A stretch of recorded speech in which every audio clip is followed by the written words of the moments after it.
Hey, we're on air. That was fast. All right, it is March 1st. Happy new month, everybody. This is a meeting to check in on active development tests for Backup CMS. For starters, updates from the PMC. I don't think there's anything notable. We are supposed to be moving forward on our Software Freedom Conservancy agreement. I haven't heard from Karen in 2 weeks now, so I will follow up with her again and see where we're at with that. And we are starting to set up a Fastly account. We haven't heard anything from them recently either, but I think we set up an account and then we coordinate usage versus and stuff later. So yeah, no real updates yet, but maybe some coming soon. Contributed projects. There hasn't been a lot of activity in the last week in Backdrop land, but I did notice that Bjorn has offered to port profile to RegPath module. I don't know what that is. I haven't looked into it, but thanks for making it work for Backdrop. New on backdropcms.org, we've got a couple things going on. The new try backdrop page is ready. It's not linked from anywhere yet, but if you want to take a look at it, the path is try-backdrop. We currently have 3 platforms on there: Pantheon, Lando, and DDEV. If anyone else has a product or hosting platform or anything else that makes it easy to try backdrop, let us know. I think we have to create a node for you. You can create your own nodes if you're on that page, but we will let you have access to edit it if you need that. Also, we have created an add-ons page. I'm going to add some icons to it before it goes live, but then once we have that live, we will take the modules, themes, and layout pages that are currently in the top level menu and drop them one level lower. Yeah, that should be the last step, blocking our menu reorg task, which is great. That's one of our last items on the homepage redesign, so we're getting closer. We also have a ton of changes to the module names and layouts, search pages, including better search results, like making titles match more closely than bodies and getting them in the right order, and adding screenshots and giving people filters, and all of that stuff should be coming soon as well. So keep your eyes open for more changes on new since last week. Our API site now has the same theme as our form site in backdropcms.org. So if you are using the API site and you notice any problems with anything, let us know. We will fix them. We are aware that the form API reference table needs a little love. That's on my list for today. Anything else, create an issue in the queue. We will get to it. And forum site is going to have a search box with search results also coming soon right around the corner. So that's that. I'd like to turn the meeting over to Nate now to talk about Backdrop CMS itself. Yeah, happy March, everybody. It's always a little scary when the month rolls over, just because of our scheduled release policy is so clear about, like, oh, well, now it's March. That means that we only have March and April until code freeze, and then May. The start of May is our code freeze, and then 1.10 will be coming out May 15th. This week, it's been a little bit quiet in the Backdrop core world as well. We don't have any further updates on 1.9.3, the next bug fix release. We still have one outstanding important issue there, 2904, regarding database credentials that we have prioritized, but there hasn't been any activity in the last week on that one. So that's it for the bug fix section. For 1.10, also been pretty quiet, and we have 4 separate categories here: translation improvements, module themes and layouts, like enabling and disabling projects improvements, and media improvements. And of the issues that we normally call out, I'm not going to go over them all this week, but the exception of just one, and that is 2956, which is in the translation category. Bjorn ST and Olaf and Herbdul have been going through an amazing collaboration this past couple of weeks, and have taken this from basically a fork of the entire Backdrop project that had been off in some other repository, turned it into a pull request, and then iterated on it several times. And it's currently marked RTBC, which is really fantastic. I've only done a cursory look over the code, at least in concept and implementation, it's looking really good. I'm guessing from all of the feedback and usage from our users that it must actually be working well also. So that's very exciting to have something come from, not really even on the radar like a month or two ago to being RTBC at this point. So that's very exciting. I'm going to take a look at that and see if I can provide any additional feedback there. I don't think it's quite going to just be a shoe-in. I think that there's some minor feedback that might need to be addressed there, but it's a really, really solid progression, and it looks like it will almost certainly be a 1.10 item. So that's very exciting. Great job, especially to Bjorn ST for coming out of, I mean, not nowhere, but putting forth just a really solid effort and making that incredible addition of functionality happen. Okay, I think that's all I really have to say for this week. There has been activity on other items, but that is the primary item that has been pulled up, at least as far as things that are in the 1.10 list and the things that we tend to prioritize. So continue to keep an eye out on those issues tagged for 1.10, and specifically ones related to translation and media. I know we have a lot of things that are in progress that just need to continue to be pushed forward. A lot of work that we'd like to see completed for the next release. So that's it for the 1.10 product update. Let's see, Jeff, do you want to talk anything about Backdrop for Good? Anything that's happened in the past week? We got a server and we're moving along. Yeah, that's what's happening. Okay. Where did you choose to host? Do you know? Laren's, I think the company that he works for provided hosting for us. Nice. I think Liquid Web. Okay. Okay. Any general discussion, open Q&A? Welcome, Mark, to the very tail end of the meeting. We're glad to have you here. Anything you guys would like to discuss on air? Please feel free to mention it now. No? I have a question. I don't know if this is worth mentioning, but as people start to use Backdrop more, I'm curious. I've noticed that the way that I build sites has changed a little bit.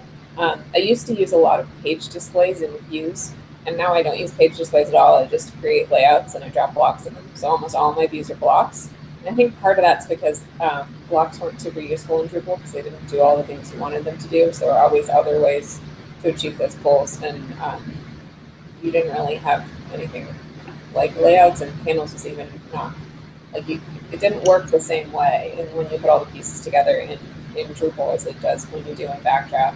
And so I'm starting to notice that every single time I create a view, by default it has like a page display open and the block display collapsed. And I'm always like, close the page. I never use that open the block. And so I created an issue on Backdrop core saying maybe we should reverse those now based on people's behavior. But I'm not sure my behavior is everybody's behavior. So I would love to kind of leave that issue open and get some feedback from everyone else as you're using Backdrop. Do you still make heavy use of the page displays? Do you override the pages with layouts? I mean, there's still other ways that those can be used in Backdrop, and I don't know if my way is the average way or not.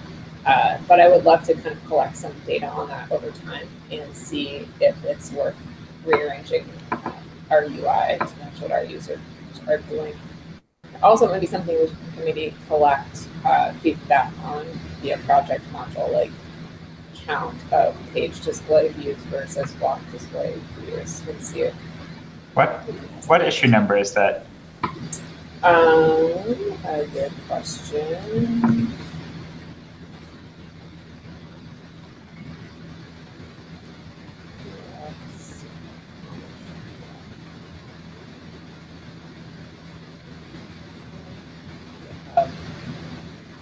Oh, there it is. I found it. 2978. Yeah, 297. I just looked at mine and they're all page displays, but Okay. that's a small sample. Would you add that in a comment though, just so that we have that as a reference point? Yes.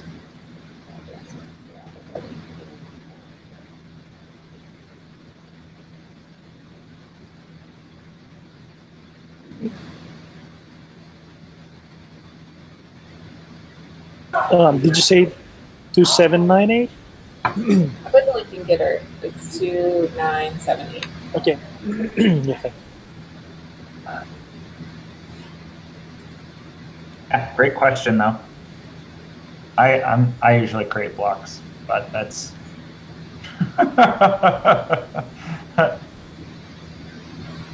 I'm It just could gonna also put be that I like love playing with layouts, and so I'm always like, everything's a layout, whereas other people are like, oh, that's just a view, right? And then they're like, eventually like, oh, I could put a block on that page too, where I'm like, it's a layout, and no, I guess I'll put a view on the layout. So yeah, yeah, it could really depend. Like if you're all of your pages are almost all exactly the same layout, then you would just make a view that is a page and then use the default layout, right? So there's a use case there. yeah.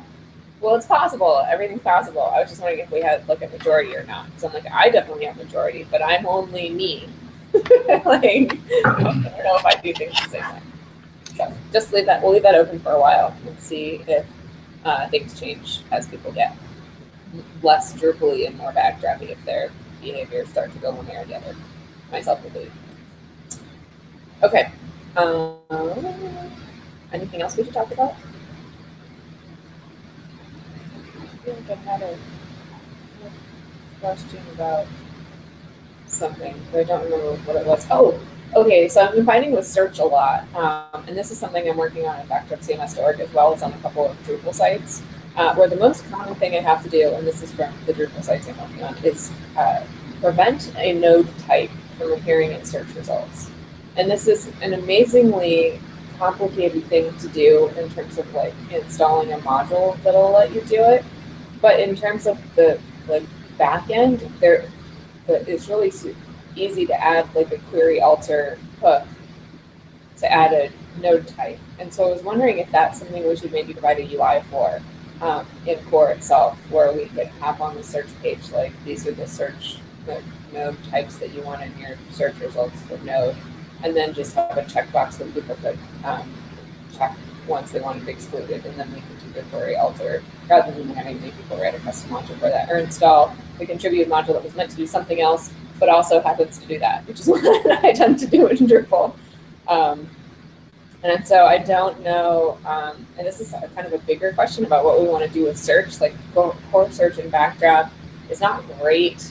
And people in Drupal often will be like, oh, core search in Drupal is terrible. Let's switch and use something else like Apache Solr or whatever. But I feel like backdraft's target audience are going to be people who are less likely to install something like Solr and more likely to just turn on the core search. And so I feel like maybe we should invest some time in improving search for backdraft and doing things like automatically weighting titles more than bodies might be valuable in terms of search ranking, or at least adding that as an option in the majority list of things you can use for search rankings. And the thing about content types might be of use. And wondering if anyone else had any things that you find yourself often struggling with the built-in search in Drupal or backdraft. Is the current search a thing of its own? Because I haven't played with search. So my first thought was, if it was a view with exposed filters, people can. It is a thing of its own in that there is a search index table in the database, and that's what Drupal will populate on cron. You can build a view of the search index table. You can also build views not using the search index table, but will just let people get directly into your data, but that's non-indexed content. So I don't know, maybe you can explain better the point of indexing, but I think it's to make the queries more performant. Yeah, it actually goes through and it takes every word and then says this word exists in these pieces of content. So it makes it so that when you do a search, it says, the 4 words that you entered, it knows all of the pieces of content that have all of those 4 words without actually needing to, it takes the rendered content actually, rather than searching every individual field, because you might have 20 fields on a node, and it takes the entire rendered version of that content and then puts it into the index. Because searching every individual table would take forever. So it kind of consolidates them all into a single location. So anyway, /search on a new site, on a fresh backdrop install, is just search module. It's not using views, although you can reassemble a view that uses the search index. So out of box, there's just normal menu callbacks that have this kind of functionality. Actually, it does let you filter to only include certain content types when you're doing. But only using advanced search. Yeah, only using advanced search, and only when you're actually, as a user, selecting those things. I don't know, Jen. I don't know if we should add more options there or not. I think contrib options or contrib modules are an obvious starting place to restrict that down, but I don't know about adding more core options there. The immediate problem that Jen mentioned was allowing people to customize the results by excluding certain node types or min types, right? Yeah. Mm-hmm. If we offered a view, sort of like by default disabled view that is a search replacement, and we had a heading there that said, warn people that yes, this lets you customize which content types will do, but it's less performant than the core search, and give them the option, that could be an intermediate solution. It's eating our own food. It's an interface that most people know, use. I'm not saying it's an easy interface, but they know they can find documentation around on how to exclude nodes from that. And we want them. It's not a long-term solution, and I would like to find a perfect solution to that, but that's the first thing that just popped in the head. Okay, let me try and build one of those, and I'll throw it in an issue on GitHub and see what other people think of it. Good idea. Thank you. Anything else?